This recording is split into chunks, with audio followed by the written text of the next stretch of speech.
All right, I've also got a $25 donation here from Azarum. First time donating, but I had to show my support for Punchy running Silent Hill, break a leg. And I hope you're all ready for what is definitely going to be an amazing run, Ecdycis running Haunting Ground.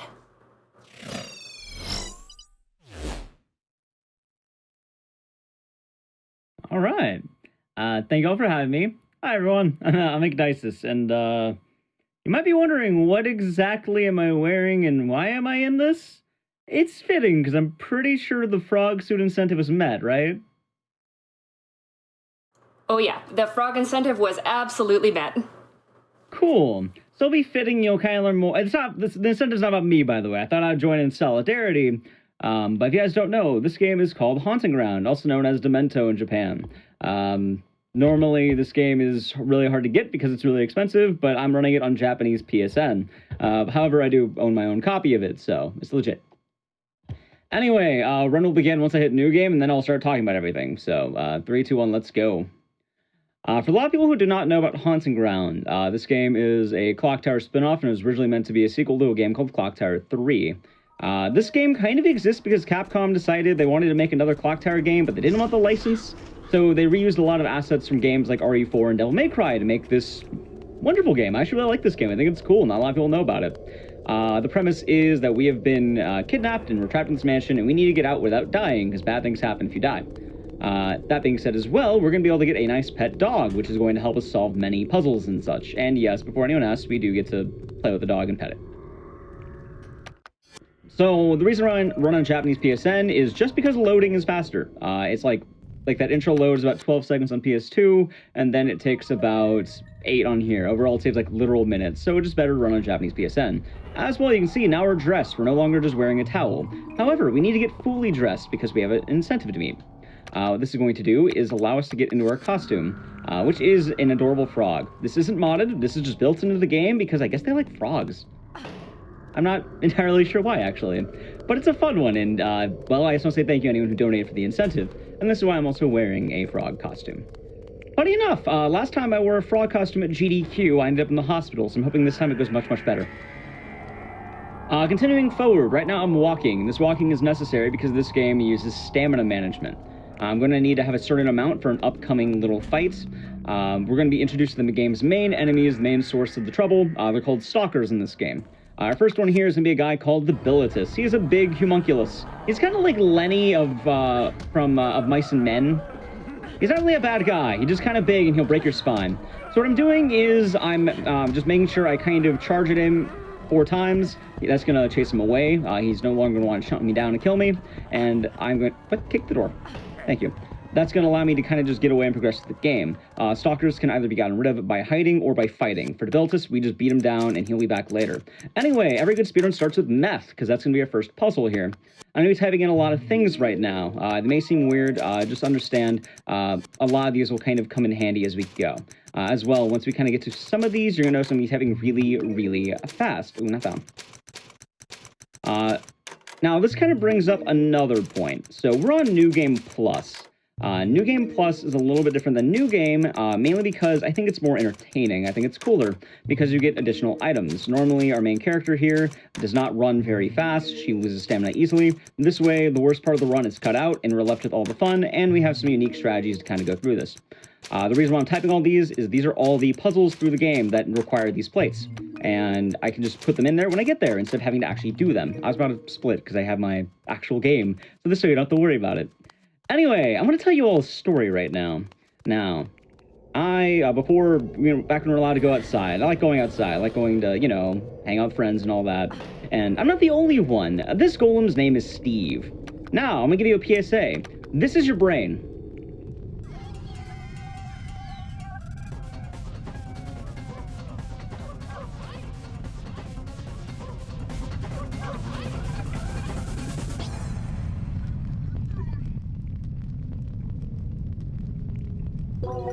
Recovery. This is your brain on meth.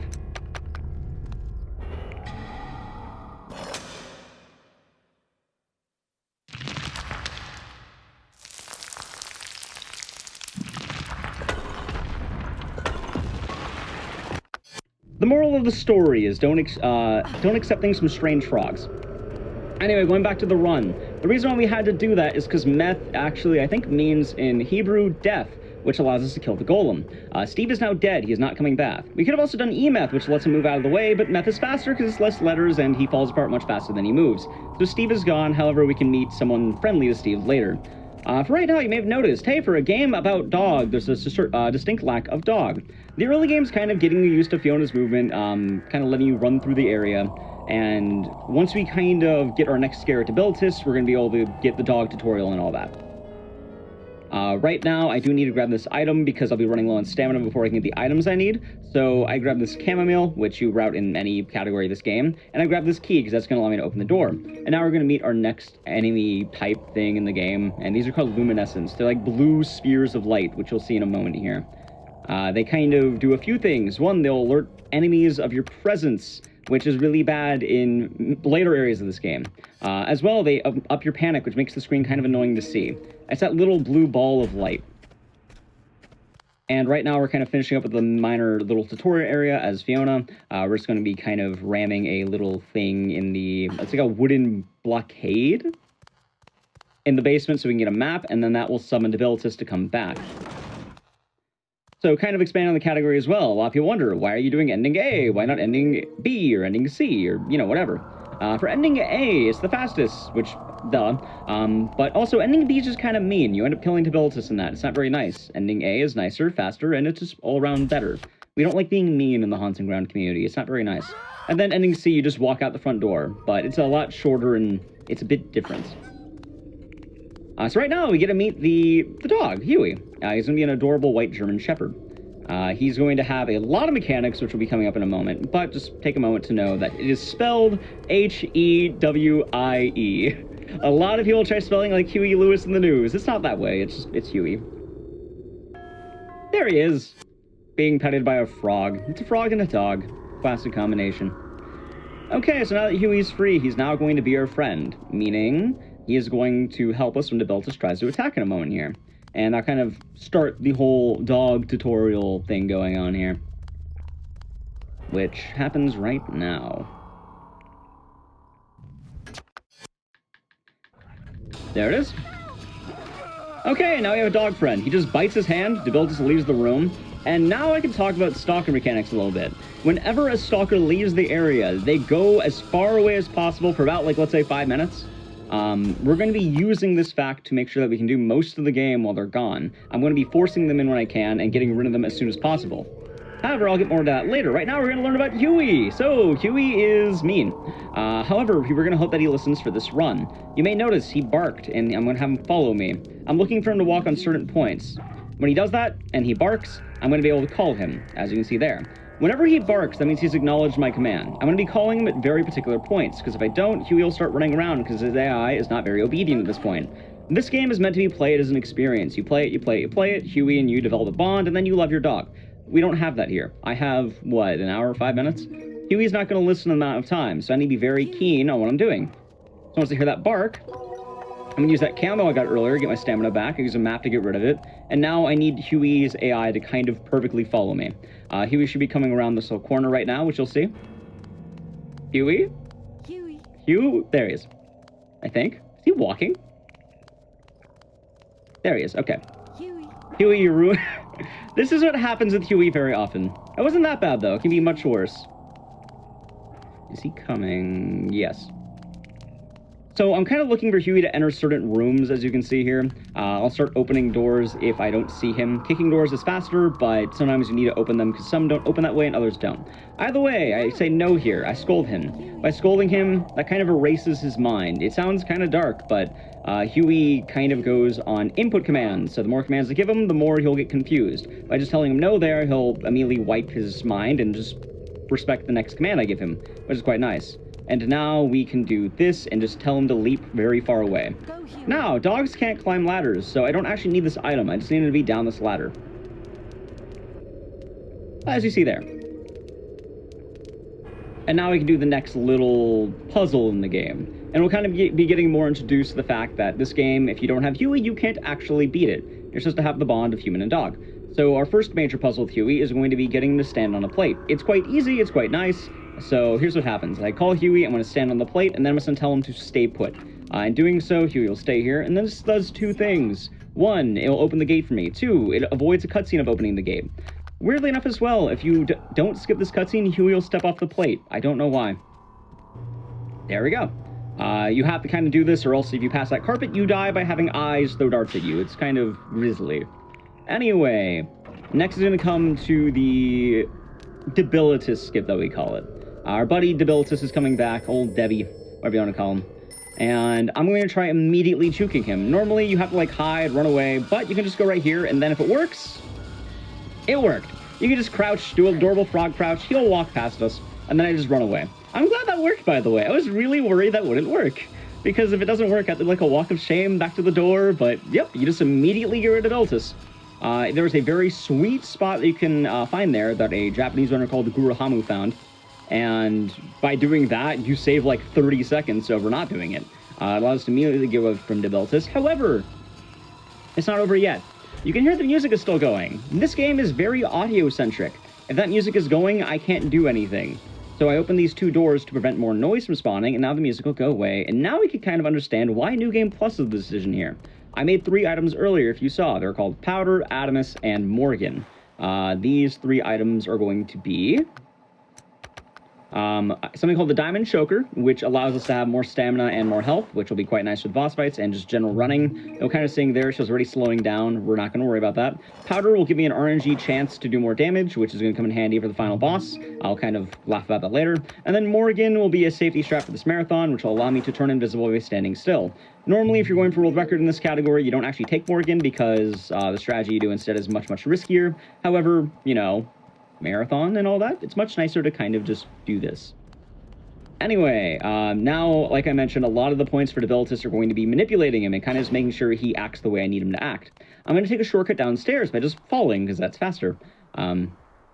With this also spawns Debilitus, because this is like a panic point. There's panic points, and then there's escape points. This point will cause Debilitus to find me.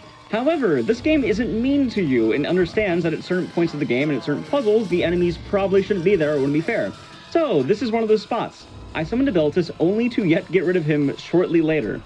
Debilitus is really afraid of this little alcove. It's not actually that he's afraid, it's more the fact that the developers didn't want 2 Debilituses. Imagine 2 Debilitus. Debiliti? Debilies? Lennies? What? I don't know what the plural of Debilitus would be. A lot. So what happens is I'm going to be kicking this for a puzzle to knock down the drawbridge. However, Debilitus jump scares you once you're done, because he heard a big noise and he hates you. Well, actually, he doesn't hate you. He actually really likes us because he thinks you're pretty.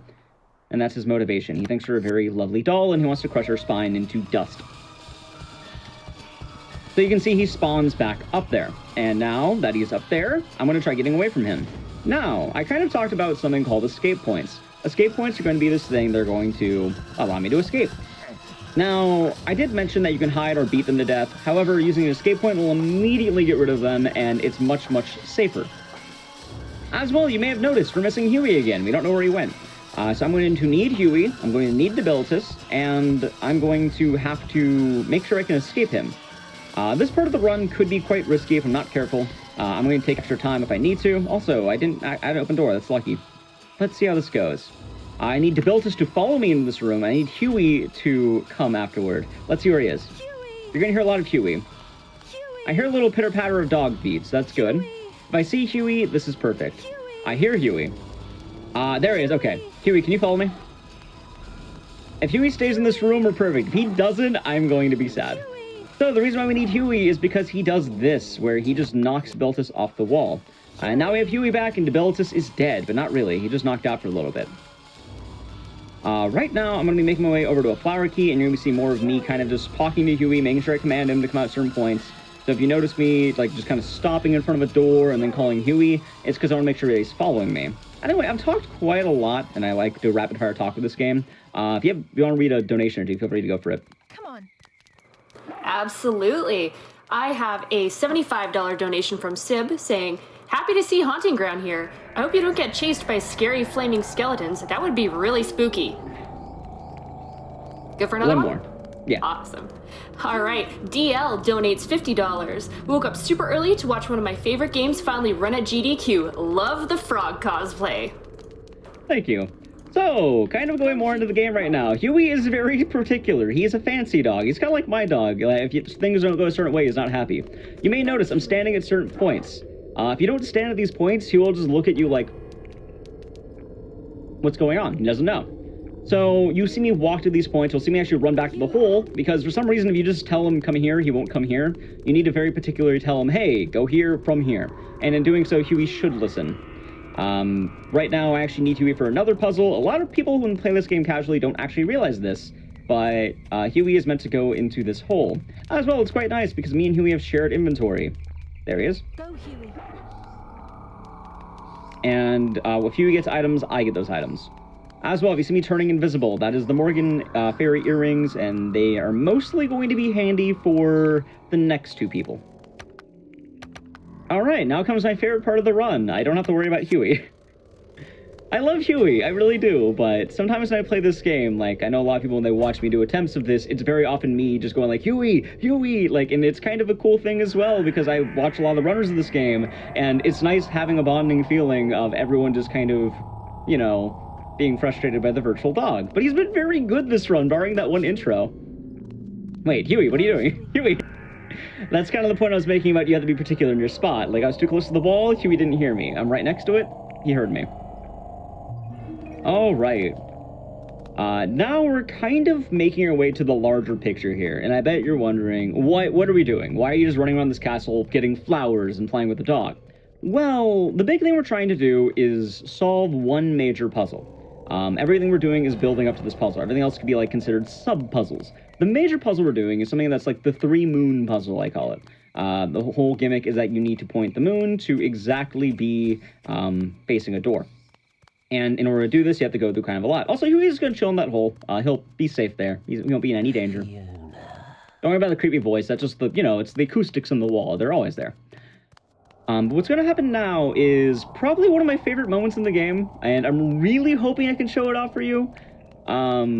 It's going to be a potential skip, and this skip can be very impressive if I land it, but sometimes it's not possible. It's just because Ecdycis isn't mean enough. I'm going to need an angry Ecdycis. I usually call the AIs in this game either aggressive or passive. So if he's aggressive, I can do the skip. If he's passive, I'll just go for the safety strat. Because you may have realized at this point, but Ecdycis has been here in a while. I'm spawning him right when I get the item I need. So I do this, I'm going to be running to another room coming up, I'm going to be grabbing an item from that room. The moment I do, you will 90% likely hear Ecdycis' theme music. I wish I had my own theme song like that, just imagine, just... Also, that slap, that's just the next person. They're fine, they'll be okay. Okay, so the moment I grab this moonstone, I'm going to be getting Ecdycis most likely. If I don't, that's incredibly rare. It usually doesn't happen. It means I was probably moving very well. There he is. I got passive. He's not showing up. If I got aggressive, he'd be by the stall. I don't have Ecdycis here, and nor is he chasing me hard. So, wow, that he immediately left. Ecdycis doesn't want to be on camera. That's fine. The glitch in question is you can go on the ladder right when Ecdycis punches you. If you do that, you fall down the entire ladder, you skip this animation, and you don't go into panic. I haven't really talked much about panic quite yet, barring the luminescence, just because ideally we don't want to be in panic, but ideally, if you can fall down the ladder entirely, it's much, much faster, as you can see, because climbing ladders is slow. Also, if you remember this eye room and all that, I'm running all the way around the building so I can get to the puzzle I need to. A lot of people don't think this is faster, but if you noticed, Fiona does not climb ladders fast. She's pretty slow. I don't think it's the frog costume either. She just is not very good at climbing ladders. But this way, we just run all the way around, and on most, even new game categories, it's faster to run around here. Another thing that should be mentioned, the frog costume is not the only New Game Plus costume. There's also a... Oh, I don't need to close that. There's also a cowgirl costume and a leather costume, as they call it, which I would have put those on the incentives, but they don't really help for the run, unfortunately, because the kick is too good to pass up. The kick does way too much where you can't really lose it. The cowgirl costume would give you a gun, and the gun actually can two-cycle the Ecdycis in the early game, like I showed. However, you don't get the kick, and you need to kick things. You lose a lot of time by not having it. It's actually pretty major. Okay, so now we're coming to probably the slowest puzzle in the game. It's not particularly bad, but let me just quickly explain it, then we can do more donations in a moment. But this whole puzzle, the premise is you need to match the blocks to the colors. This is supposed to be a bit easier because it warms you up for the harder puzzle afterward. Every boss until, like, later in the game has two types of puzzles. They have a thinking puzzle and then a death puzzle. The death puzzle, you know, if you mess up, you die. Well, this one, it's more spend time thinking. As well, the Ecdycis won't come in this room, so we have a lot of time to just push blocks like some kind of Tomb Raider game. While we're pushing around these colored blocks, feel free to read some donations. Absolutely. I have a $25 donation here from Pancakes, who says, anime girls, good boys, and frog suits. This must be the horror block. Exactly. Keep going. And RT59 donates $100 and just says, Huey! Thank you, RT59. And Shine206 donates $5. I had to make sure I got my donation in for my boy Ecdycis. I'm happy you got Haunting Ground into AGDQ. Cheers! Thank you. Like, this game's been submitted for a while, too. I think just more recently it's been more developed, and there's been a lot going on with this game. Like, kind of talking about, like, a lot of this dog AI manip that we're talking about, it really didn't exist until recently. I mentioned the Japanese runner Guruhamu found a amazing strat just dodging Ecdycis. I know as well, I want to give a quick shout out to the Japanese restream. The world record holder's game is currently Swordfish, who will be doing a game called PN later during the run, and he's a great Haunting Ground runner. Me and him have kind of been going back and forth through this game, and it's kind of led to the mass pushing of the run. So honestly, it's big shout out to that. If you have any more, feel free to go for it. Oh, we've got a lot here. Darula donates $25. I'm about ready for a Haunting Ground run, and I hope so is Huey. Two more. All right, B-Dragon28 donates $150. Good luck, Ecdycis. And Anonymous donates $10. Good luck on the run, Ek, and remember to give Huey pets from chat. We'll pet him at least once. Like, I'll make sure we pet him at least once. It is an option in the game. As well, I think we'll have a section in the game that people will like quite a lot. Feel free to go for one more, by the way. Alrighty, I've got $10 from the Optimator. Go Ecdycis, great to see you on the big stage at AGDQ. You've covered wars, you know. Thank you. Okay, so all the blocks are done. Now we can proceed to the game. You may notice these things look familiar, the other thing I turned earlier. However, this one does have a moonstone. I grabbed that in that little desk earlier. All this built up to was moving these things. They're actually, it's not a very hard puzzle. You just click. Oh, click. There we go. I'm going to lock this door because I'll come in handy later when I'm backtracking. And then I am going to move this last one. Now, a fun fact, by the way, and I'm mainly mentioning this because I know there's going to be an RE5 run later during this marathon. Fiona might look familiar to you. You know, like, let's look at her face really quick. I guess we can't do it there. Can we do it here? Kind of. The frog mask is in the way. But she might look familiar to some of you. Ever looked up art of this game, or you see her face later, which you probably will. They used the model of Fiona for RE5 Jill. So, I don't know if you're wondering why did she go blonde, why did her face change? It's because of Fiona. Anyway, kind of going away from that. This room, normally you need Huey, but I know the path. You just go right, then left. If you go in the middle, you fall into the ground and die. You just fall to your death and go bonk. Having Huey will, like, guide your way, but you may notice he's not here. Don't worry, he'll be back. Huey has magical teleporting powers, as we'll see. This game is a weird blend of speed tech and just good optimizations. Speaking of that, this would be my favorite part of the game, and the big reason why it's A ending and not B ending. A ending would require me to beat this man to death. Now, we don't want to do that. That's slow. So, instead, I'm going to be doing a few things, and I'll break it down. 1, I tell Huey not to butt in. I can't have Huey attacking. It's bad. Also, it's for his safety. 2, I'm going to stand right here and say stop. Ooh, okay, hold on. He's going to ram this left thing. He did it. He ran me too. That's a bit unfortunate. That's mediocre RNG. I need him to break both the left and the right ones. I'm going to tell Huey to stop again so he doesn't attack. I'm going to need Ecdycis to now punch this. His strength can break it. Mine cannot. Hugh attack. Oh, wait. And one more punch. Come on. One more punch. Ecdycis, what are you doing? Punch me. Come on. There it is. Good fight. So what that does is it drops a chandelier on him, which is much nicer than beating him to death. Ecdycis is now gone. We're no longer going to be in danger for the rest of this area. However, though, we didn't kill him because, like Lenny from Of Mice and Men, he's just kind of a nice guy who doesn't really know any better. And that being said, this is faster for 1, and 2, it's nicer, so he gets to live. He won't be dead. The same can't be said for the other people, though. But we'll learn more about them later. This game has multiple periods of time where you have both kind of a cooldown period and then the next phase starts. Also, where did Huey go? Come on. Huey, where are you? We need him for one moment. Huey, there he is. Hold on. We forgot. Huey. Huey. We'll pet the dog. Good boy, Huey. You did it. Congratulations for helping me beat a man to death. Or, I mean, stunning a man. Okay, so now that that's done, we can make our way to the next area. This game, in general, is kind of based in about 4 different areas. So you have the old castle, the new castle, the really old castle, and the tower. So right now, we're kind of leaving this wing of the castle and we'll be approaching the next wing. Now, if you know this game, you're probably going to start geeking out. If you don't know this game, I'm going to introduce you to probably one of the coolest characters in this game. She is Daniella, and everybody loves Daniella. She is so cool. She looks great. She has baller tunes. She uses a piece of glass to try to stab us. You know, it all works. It's a horror game. We're a frog running away from a lady trying to stab you with glass. It's horror. Right now, by the way, we're currently walking back to our bed because we're sick from the food she made us, because something's not quite right. We're going to be able to quickly get out of this once we go to bed, and then we're going to find someone not very pleasant. I guess I kind of gave away who it might be, but you'll see them momentarily. Oh, I'm not on the bed. What? There it is. Alright, so, enjoy the song. Daniella is now chasing us. So, Daniella's gimmick is that she is, well, mean. She hit me with glass. But she wants to kill us because she really likes us. That's the best way I could put that.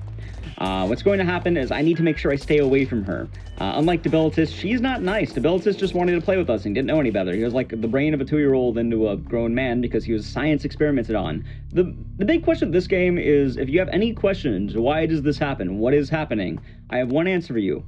Alchemy. It's like mitochondria and Parasite Eve, but in this game, alchemy. So, essentially, Daniella's gonna be the next enemy, and she wants us dead, and we're gonna have to be very careful. This is where the run starts really picking up. I mentioned earlier I grabbed something called the Fairy Earrings. This is why. Daniella, in my opinion, is probably the toughest to deal with. She's not the most devastating, she's just the hardest to kind of get rid of. So, if it's not giving me the proper RNG or the proper areas that I need to be going through, we can potentially have some issues. And like I mentioned earlier with the Ecdycis, we're going to be implementing a lot of the same strategies where I'm going to be trying to time Daniella to where a lot of when she spawns in, I can immediately get her out. Also, look who it is. There she is. Miss, it's cleaning time now. I just want to geek out that this is like one of the only enemies I know that will tell you it's cleaning time and then it's beating time, and like, there's a reason why people gush about her. I'm just saying. Like, think about how horrifying that is. Other games, like, you know their intent. You know they want to, like, you know that they're just like, they're gonna kill me. This one, she cleans, then she beats you. She's the castle maid, for reference. Anyway, she's back. What's going to happen now, though, is we're going to kind of learn her quirk in the tutorial to Daniella. I guess it's not really a tutorial. I guess it's more just kind of, like, your hint. A lot of players when they play this game for the first time will note that Daniella is the meanest person. That's because her gimmick is not quite normal. Hers is she doesn't like her reflection, so if you use mirrors, she'll start panicking and you'll have time to get away. This won't actually come in handy in the speedrun because ideally we're going to be moving fast enough where this won't become an issue, but it is something to keep in mind if you're just doing this casually. Use mirrors, they're really good only for Daniella. And now we're going to be locked out of that next area by going here. And now comes the favorite part of the run for a lot of people who like this game. I think it's okay because they're just going to be chilling for a little bit, but most people who watch this game will like it, and I think you'll understand why momentarily. Let's see. So the next puzzle requires me to get a luminescent and drag it over to a lantern. However, that's going to take a long amount of time because, look at that, I move slow. So what I'm going to do is what I call the March of the Good Boys. We're just going to tell Huey to come here. He'll bark. I'll say good boy.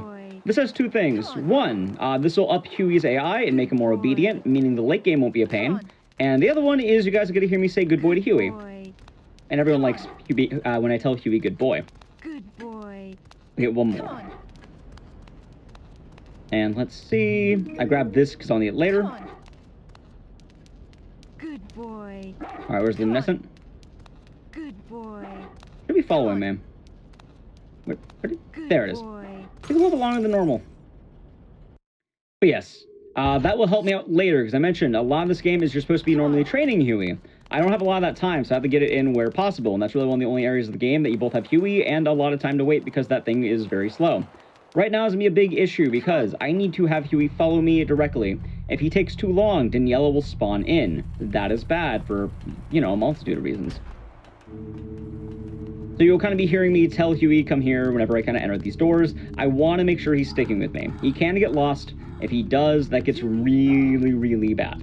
These are all very technical commands. If you don't do them, he can get very lost in the mansion, castle, and it can lead to very big issues. The worst thing that could happen is you start hearing that groovy tune from earlier. I guess it's more of like an industrial tune, isn't it? But luckily for us, while we're waiting for Huey, we're going to be able to solve a puzzle that we did earlier. If you remember, I made like a bunch of plates, and I haven't done anything with all of them yet. I made like salt, mercury, and sulfur. Now, why did I do this? Well, I need to put them in these dragons, because that's the way it goes. Very often as well, sometimes like if I'm trying to go really fast, I'll accidentally typo them, and then it's just kind of embarrassing when I typed in like sulfur. Also, be wondering, how are we going to do that last one? Good question. Well, I'm just going to say enjoy. It's pretty high up. Maybe Fiona will use her frog legs to leap 10 feet in the air. But now you'll see why we need Huey.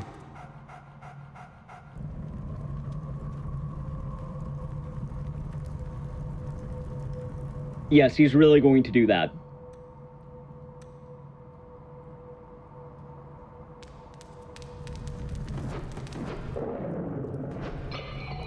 He did it.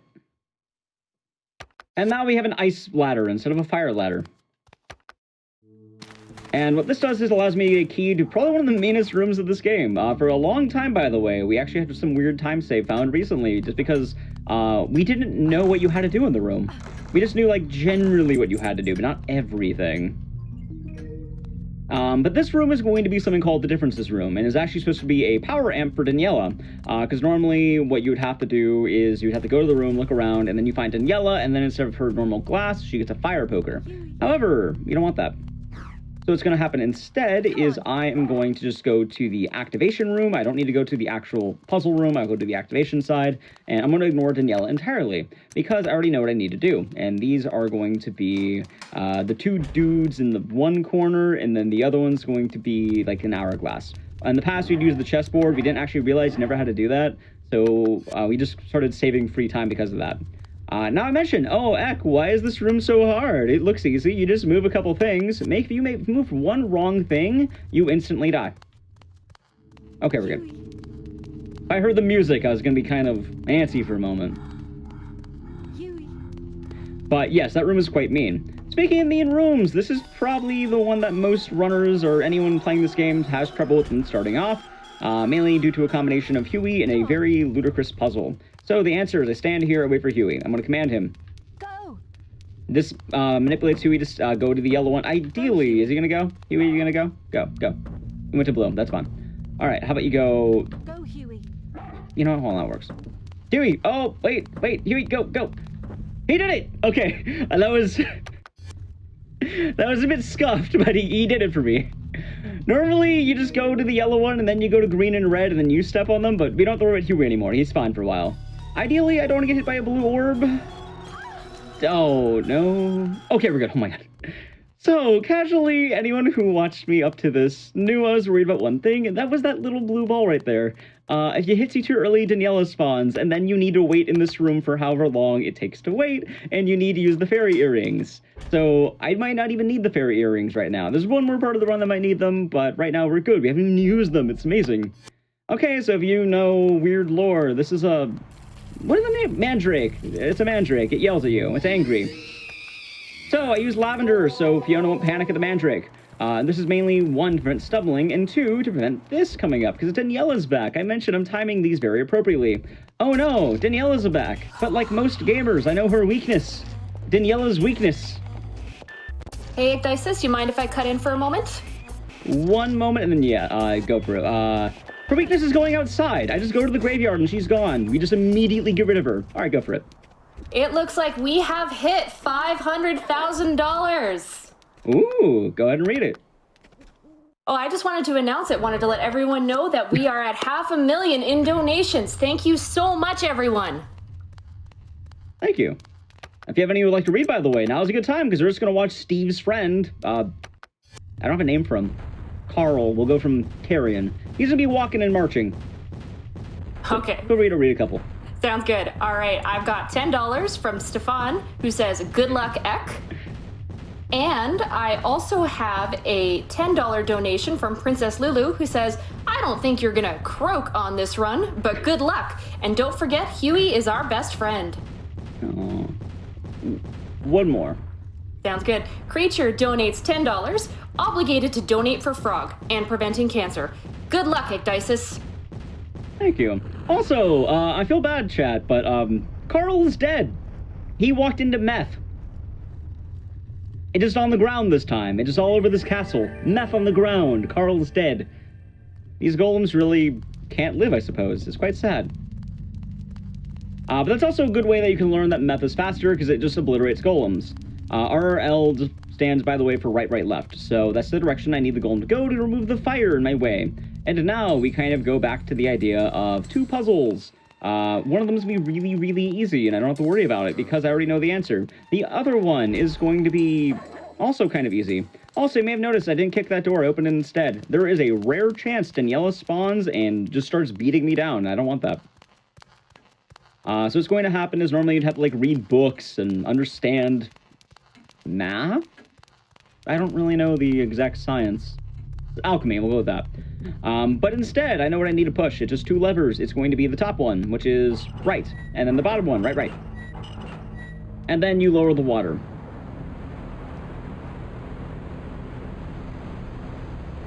So, what this does is to open up the boss area, but as you know, boss areas so far lead to a death puzzle. So what's the death puzzle this time? It's kind of the same thing, except a bit nicer, actually. Either way, you need Huey. But the difference being is, well, I don't need him right now, because we know, but there's going to be a knight, and if you make 3 mistakes, you get shot with a crossbow. Now, that would be bad. So here's the order. Let's see if I can just say it out loud, or if I'm going to use muscle memory. It is red, red, black, red, black, black, red, red, black, red. You can take this back, however, disabling the knight's much safer and much easier. So, we're going to disable the knight. And now, we are ready for the next boss. This boss in the game is going to be probably one of the more interesting ones. I think this is my second favorite in the game. Ecdycis really isn't that great in comparison, and the next one's going to be a cakewalk, weirdly enough. But this is going to be Daniella's boss fight. You may notice there's some weird blocks. So we're going to have a lot going on at once. 1, Daniella can't die. So I'm going to send Huey to attack her while pushing these blocks. I'm going to need both a passive Daniella and an aggressive Huey. Daniella's already being mean, and Huey is also being mean, so that's actually good. Ideally, you want one of them to be passive, one aggressive, or both aggressive. If both are aggressive, then Huey will just keep attacking. Huey's being a good boy right now. That is really good. Attacks from behind are much more damaging than attacks from the front. So ideally, ooh. Ideally, you want stuff like that. Oh, hold on. Can I do it again? My God, Huey, you're violent. He's going for short attacks, though. He's going to land it? He rammed. You want to bite because that stuns longer. He might be down soon. There we go. Wow, she's already down. So, you may have noticed I've been kind of jumping from block to block and not really going for a distinct one. The reason why is generally I want to be as far away from Daniella as possible while Huey does his business. While that's happening, I can just push these blocks, and I don't want either of them getting in the way. They can body block you.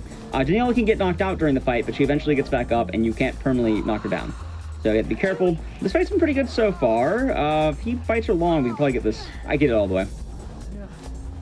I'm gonna take a risk. Daniella is being nice. Okay. Hold on, this might be a near perfect fight. It is. Wait a minute. Wait. Oh, wait, am I going to be panicked? We're panicked. Okay, so the fight luckily is over once I kind of just run here. Fight. Look at that. So Daniella is down. The way that works is she hates a reflection, so this light reflects upward. She sees herself, she can't handle it, and then she's getting impaled with a giant shard of glass, and it's metal as hell, and it's perfect for a horror game. She's also happy as regards to it, because story reasons. Anyway, she's dead. We no longer have Daniella, and... Good boy. Good boy, Huey. Let's go. I love that fight. I was really worried in practice because I had many times where Daniella would be attacking me at every point. Huey wouldn't do anything. I was really worried about that. So I'm happy it paid off and I'm happy it worked. But now comes the part of the run where I'm kind of worried, actually, because we're entering the meanest area of the game. So what have we dealt with so far? Ecdycis gives you big ol' hugs and punches. That's not that bad.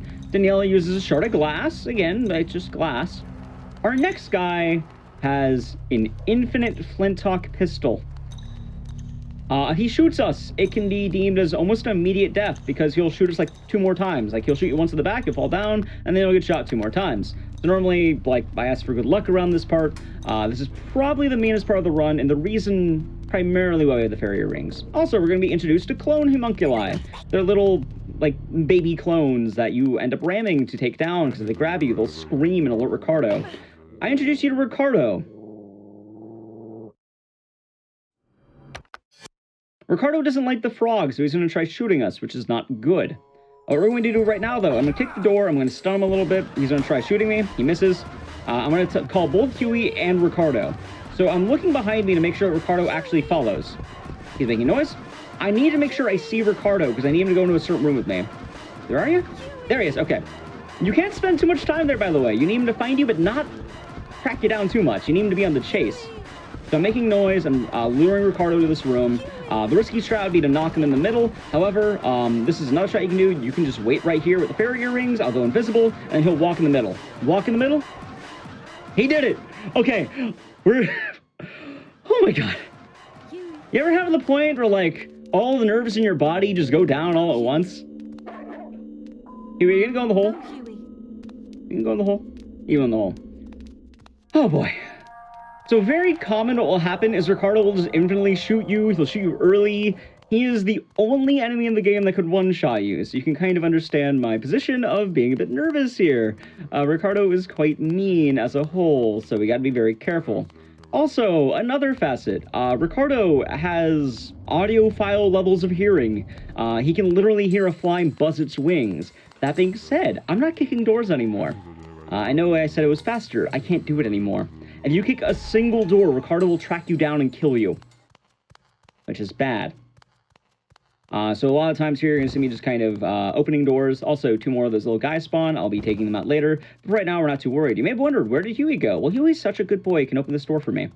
Come on. That is why I sent him to this hole. There we are. Also, going to read a donation right now. Feel free to go for it. Come on. Sounds good. I have a $100 donation from Anonymous who says, "Love Ecdycis for going this hard at 4 a.m.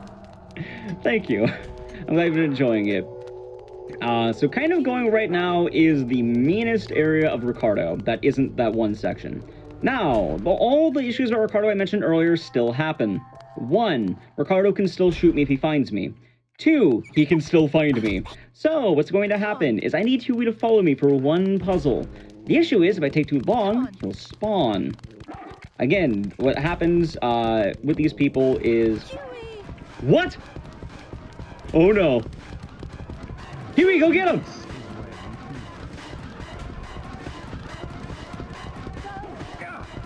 Huey, you didn't attack him. Go get him. Ooh. Okay. Hold on.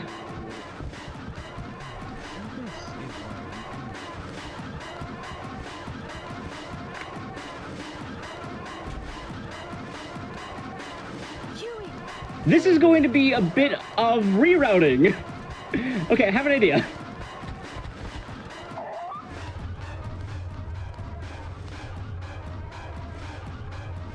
This is what I was worried about. Is he gone?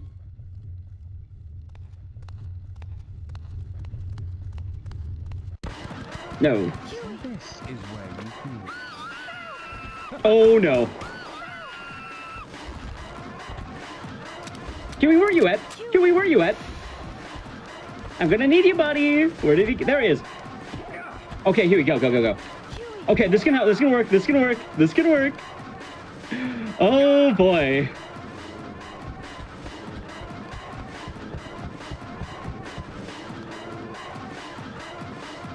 Okay. If he leaves the room, we're good.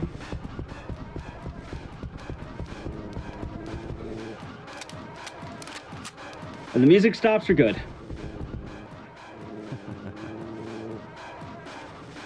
This is why my estimate's at 105, by the way.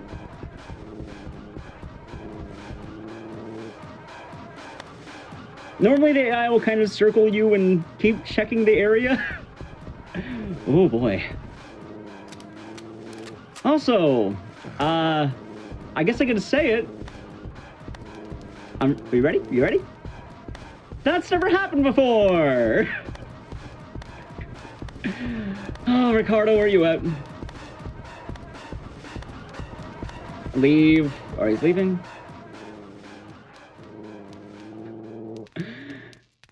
Oh, he left the wrong way. Ricardo?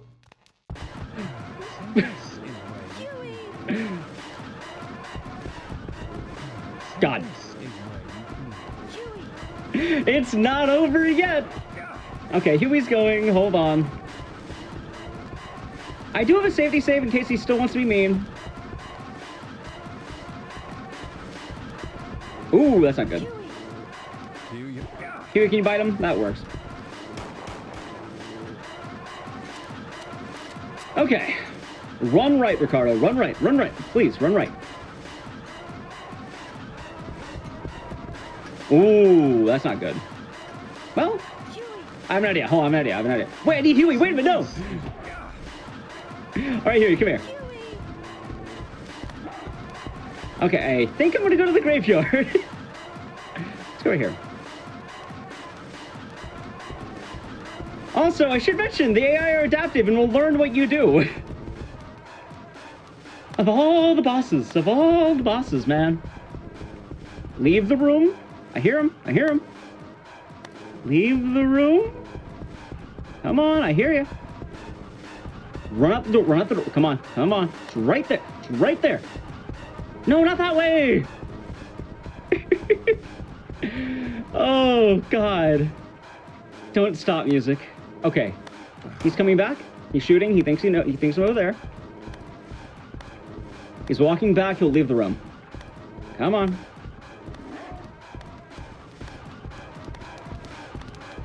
He's walking.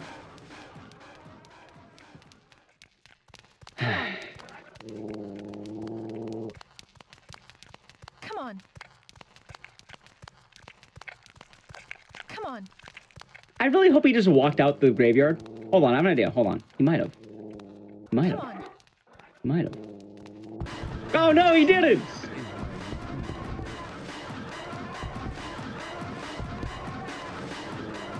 Fiona? Ooh, close one. Please do not, Ricardo. Please stop. Oh no. Okay. God. Okay, hold on.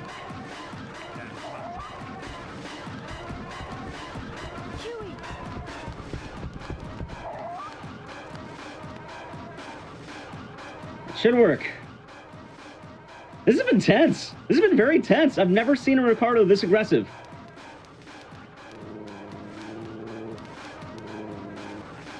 I do have a safety save if he doesn't go away this time. I'll say that much. Are you at?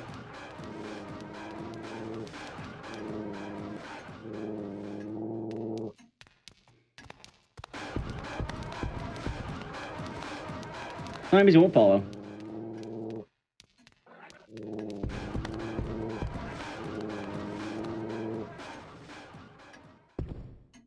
He's coming. Walk away. Wait, wait, wait.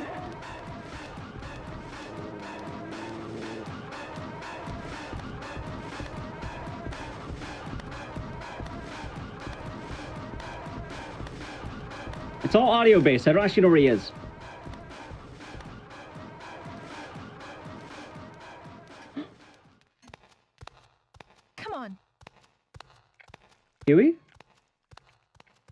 Huey. Oh my god. Come on. Oh my god. He's gone. Finally good. As long as Huey shows up.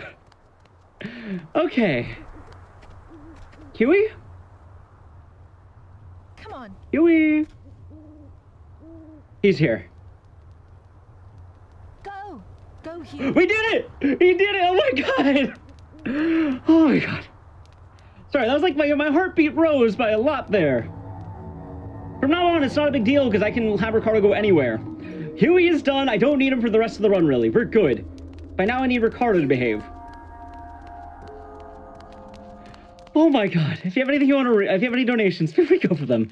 I was panicking for so long. I've never had that happen. Yeah, I think a good relaxing donation after that stressful time is good for all of us. Yeah. We've got $250 from Fiona Belmont. Donating for a good cause is easy. Being Fiona in a scary castle is hard. Well, you got that right. Thankfully, Huey is here to help. Thank you everyone that helps make this wonderful event possible. Feel free to go for one more. All right, I've got $25 for Boyfriend of the Year. Let's go, Ecdycis, playing one of the best PS2 horror games around. Fiona better hop to it. Right? Oh my god. Okay. There's like a lot right now that has me on edge. Every single doorway, if music plays, I gotta hide. If I see, if I hear Huey growling, I gotta be careful. There's a lot all at once that can go wrong right now. The moment we get the third one, though, we're good. Like, we just need three rocks. This is a puzzle where you have to create... Hold on. Alright. You have to create rocks at certain points and using certain machines. You don't have... Also, I like how all the little baby homunculi just left because they didn't know that would happen. Luckily, the end game's a breeze. Ricardo is the only issue. I should also mention, depending on what time we're at, I might just be cutting out a couple of cutscenes I wanted to show, because I had a big estimate. So, this might work. Okay, cool. Alright, that's good. If you have one more, feel free to read it right now, and then I'll kind of go back to talking for a little bit. Absolutely. I've got a $10 donation from Pixie, who says, "It feels like yesterday that I was watching AGDQ 2020 with my girlfriend in Chicago. That time I swore I would donate during Ecdycis run, but I was in the airport at the time. Now I actually get to donate." Thank you very much. God, I'm happy I didn't die. Like, if I died, I'd have to, like, reset the game and load a save, and I feel bad if I loaded a safety save, you know? Okay, we're good. Like, every hallway I'm going into right now is just, I'm waiting to hear the horrifying scare chord, you know? One more room, and then it's okay if I get chased. Please. Thank you. Thank you, Ricardo. Do I have a shortcut back? No, I don't need to take it. Okay, we're good. Alright. I might ask at a certain point what my time is looking at, but right now we should be good. Now that we got the perfect moonstone, we're back to the game with the perfect stone. It's either the moonstone or the white stone. I don't remember the name of it, but it helped you, like, it solves a puzzle and you need it. Fun fact, I don't know where Ricardo is. Normally he's scripted to spawn, like, actually not at all. We try to do all this before he spawns in. But since he left, he probably is waiting for me around the spot I need to do the item. Hopefully not. Okay, we're good. 2 more rooms and we'll know we're good. Like, if he chases me after I drop the item, we're good to go. It's just that one item, I need to make sure he doesn't do it. That one item. Alright, let's see. Moment of truth. I'm opening this door, by the way. I don't trust the kick. Normally I'll kick it. Oh, we got it. Okay, now it doesn't matter because I'll be running to a checkpoint. So anything I do here is all sorts of good, and we can leave, and Ricardo is no longer a problem. Ricardo has been beat for a deadly scenario. He's still gonna be in the game, mind you. It just, now he can't kill me. There's so many things that could have gone wrong there, and oh my god. Like, I think that's the most tense I've ever been during a run. Like, the moment I saw it happening, it worked. Okay, now we're in the forest. The forest is weird, and it's RNG. So every time you go down a route, starting from this next one, different routes can spawn. Sometimes they're one-directional, sometimes they're two-directional. It's kind of just a feeling on what you have. It's like this path, if I go left, it can technically lead to the left path up here, so it's better to go down, because I can get either path. Hold on. Yeah, that's going to loop back. See, like I mentioned, that would loop back. So we're going to go this way instead. So Ricardo's not going to chase me in these woods. If you're wondering why, also, hold on. No. Ricardo's not going to chase me in these woods because he's waiting for me to find Huey.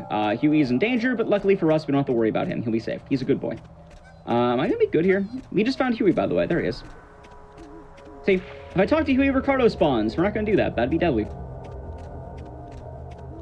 But this forest can be really kind or really mean. I've gone quite a mean forest so far. But I think we're almost done, maybe? Wow, that looped. That really looped. Wow, what? What? I've never seen that loop before. Okay, how about this way? This is my first path, by the way. And this actually... Oh my god, that was the path. There it is. Okay, we got it. If you're wondering, how do I know this is RNG? I own a Prima strategy guide of this game, and it says it is. Which is weird. Also, Ricardo was such a bad guy. He is such a bad guy. Not only did he almost kill the run, he stole our incentive. He took the frog suit. He stole our frog suit. We'll get it back at either at the end of the fight or the beginning of the section, depending on how Ricardo's acting. But he's such a bad guy, he stole our incentive. So, now is going to become the weirdest lore part of the game, but in a funny way, not a weird way. I'm going to need Huey, and I mentioned Ricardo's no longer an issue. So, what's the new gimmick with Ricardo? Can he get any worse? Yes. Ricardo is now invisible. So, the best way I can explain this, and this is canon, Ricardo put do not see Ricardo juice in our eyes. Oh, I missed that. No, do not. And since we have don't see Ricardo juice in our eyes, we can't see Ricardo. You know, it adds up. You can see he's invisible. Huey can see him because Huey does not have don't see Ricardo juice in his eyes. However, now we're in the end game, and I actually get to break this game a lot. So, Ricardo is chasing us, right? Don't worry about it. We'll be safe. We'll get our frog costume back after the fight, by the way. I'll make sure we get it back. So, the Spire acts very weird, and for a lot of people, this is the hardest part of the game, but check this out.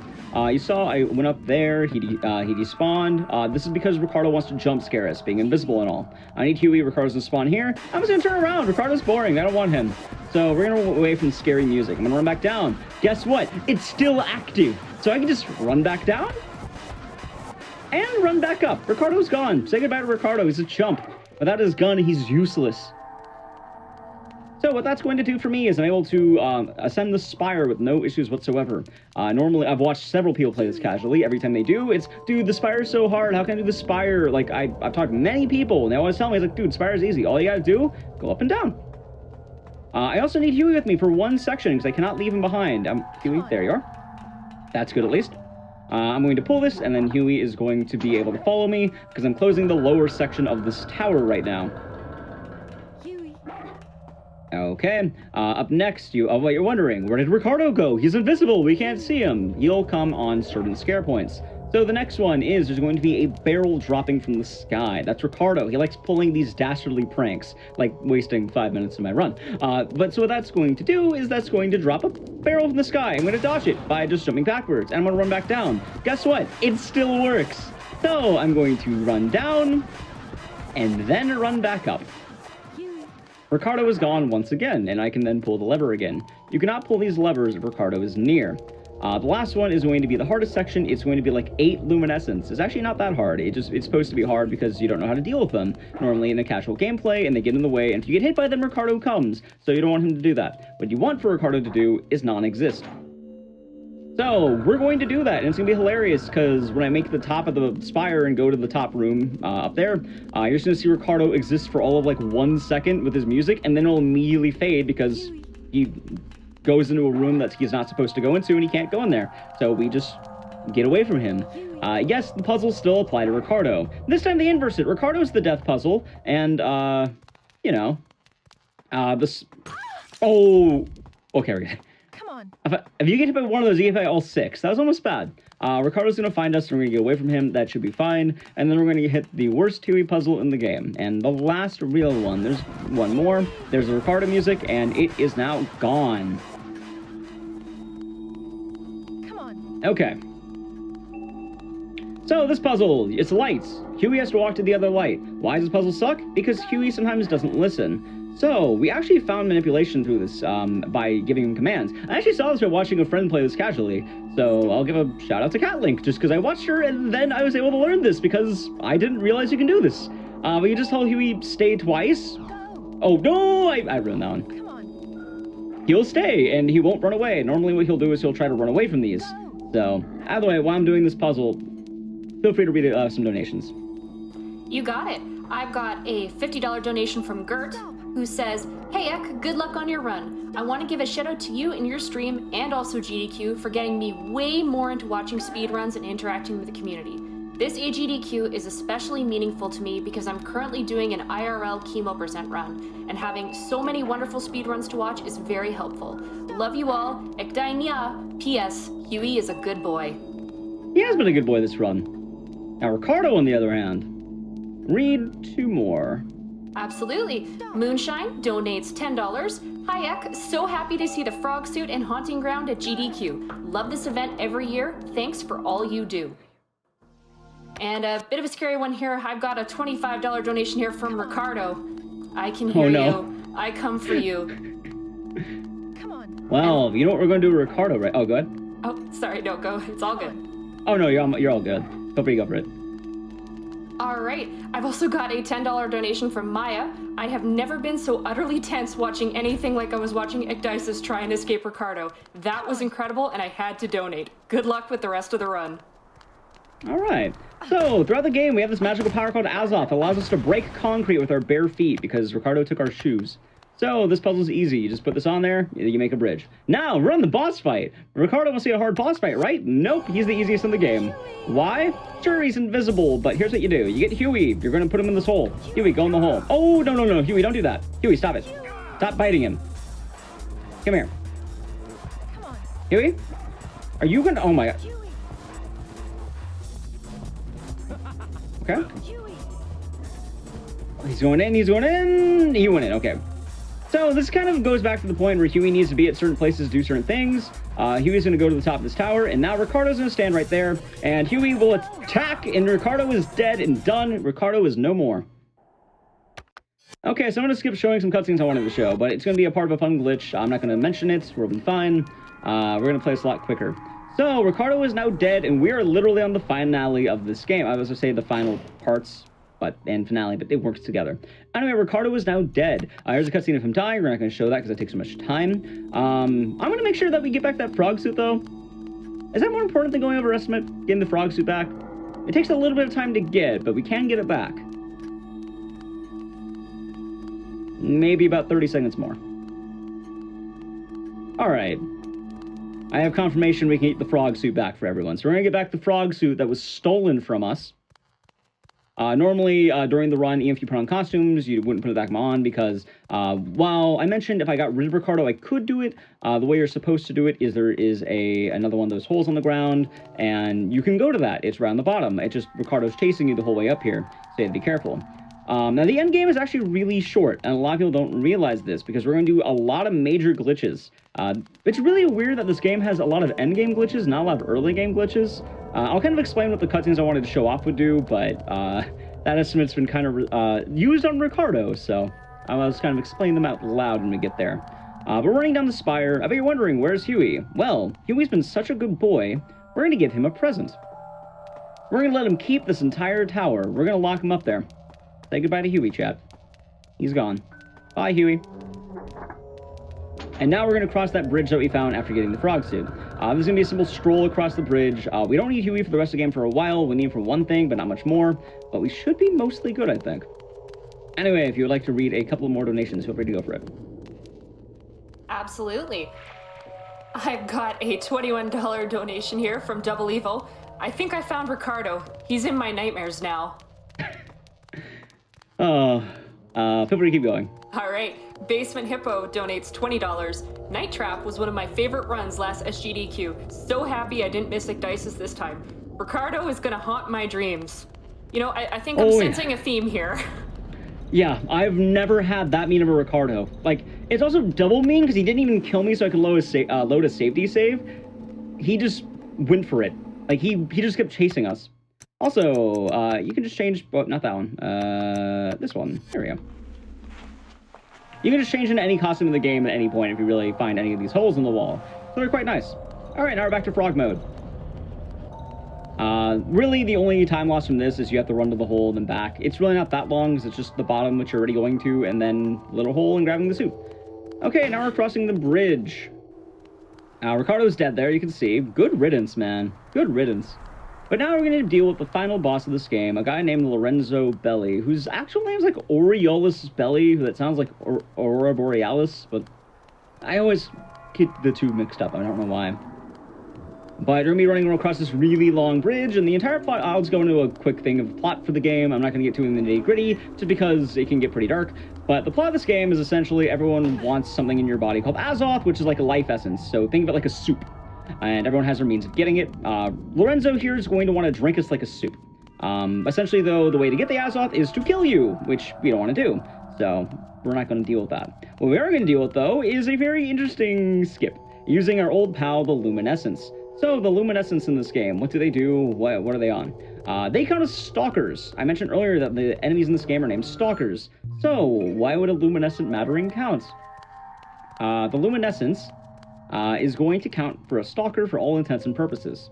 This is important because normally you would have to summon Lorenzo, and he would chase you until you can get away, and it leads to a lot of difficulty in boss fights. I'm going to skip an entire boss fight and a lot of chase sections by just doing this. I kick the Luminescent open, I'm going to run down here, and I'm going to step on a little landing pad of, like, concrete here, or whatever you want to call it. And that's going to cause a cutscene to happen where his model is not loaded in. He's just invisible, and he's no longer chasing us at all. However, the game thinks it's Lorenzo, or at least the cutscenes do. The game thinks it's the Luminescence.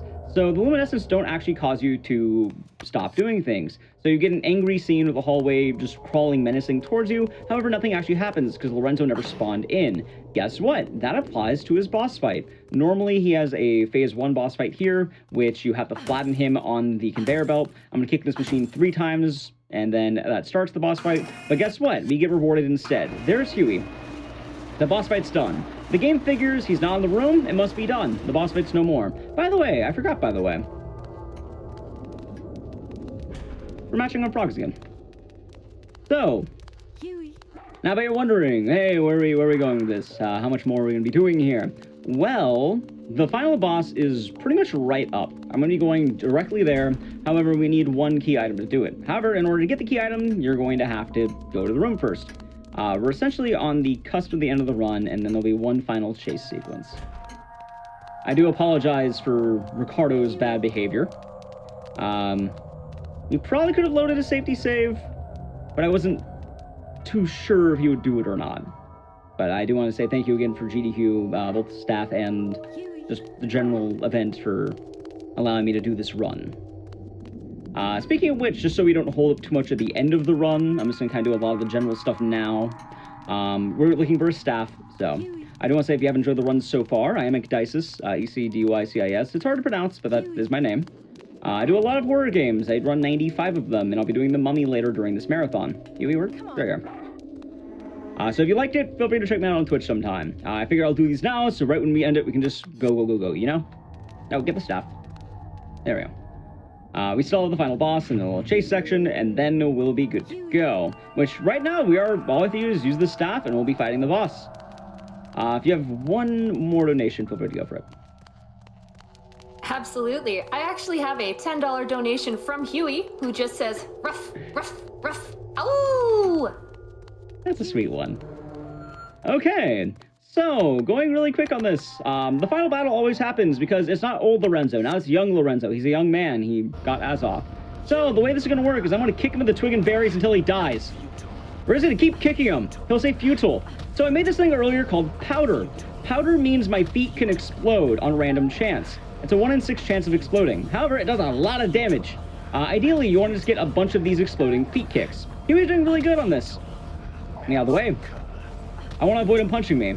He does have a one-shot punch he can do. We're going to keep kicking him. So normally what you'd have to do is you'd have to like run around the room, kick these like little beans into like the middle, and they'll spawn fire that does damage to him. However, there is a random chance that I can get a lot more damage. I'm not getting the best luck right now, but if you see a foot explode that does an immense amount of damage. The reason why this is the strategy used is because if you get like 6 of them in a row, the fight ends immediately. It's the fastest way. Also, it's just hilarious to watch us just kind of kicking Lorenzo there until he dies. Really good Huey, really good kicks, but the RNG has not been quite there. It should be a good fight though, and he should be going down soonish. Both damage from me and Huey has been quite amazing. I'm just gonna keep kicking him. Come back here. Huey? Good boy, Huey. You're gonna go down. There it is, okay. I think one more to do it? One more explosion, that is. Huey, can you go for the kick? Huey, go for the bite? Huey? Thank you. We got 2, there it is. Really? There it is. So he's now dead. We've kicked him apart, and now he's going into the lava. The game must be over, right? Not quite. So this game ends on a chase sequence. The best I can say for this is, you guys ever seen the movie Man on Fire? We kicked him in the fire, but he really wants that Azoth, so he's going to keep chasing us.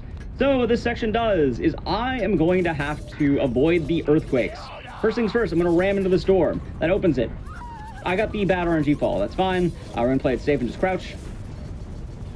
That gets rid of the stun. You can do 2 ways to get rid of the stun. When you crouch, 2, you do a ram like so.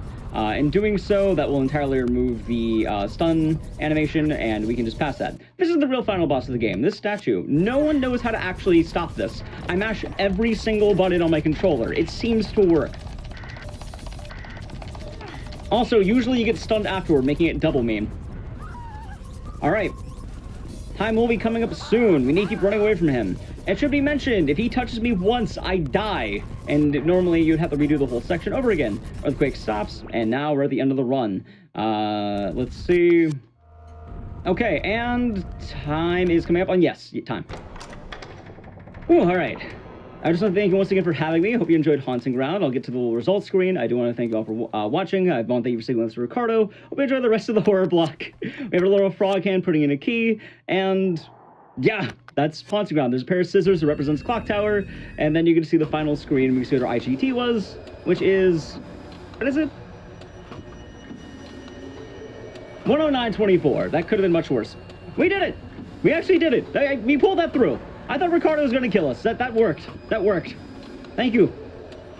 Have a good one. Enjoy Resident Evil and Peon. This should be good runs.